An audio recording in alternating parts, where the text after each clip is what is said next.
क्यों गई थी तुम उसके पास, बताओ।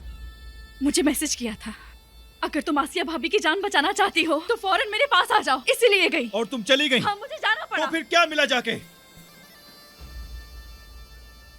ताहिर, मैंने सब देखा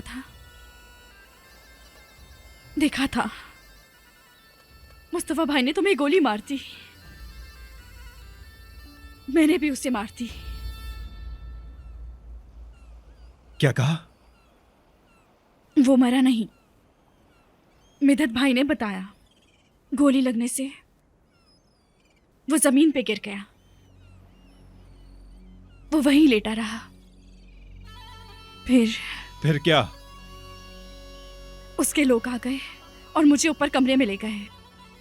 मैं बेहोश हो गई और फिर मिदत भाई आ गए। पिस्तौल कहां से मिली तुम्हें?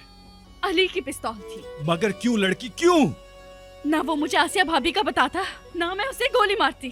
तुम्हारे लिए गई थी, आसिया भाभी की जान बचाने के लिए गई थी, मुस्तफा भाई के लिए गई थी। तुम्हें नहीं जाना चाहिए था।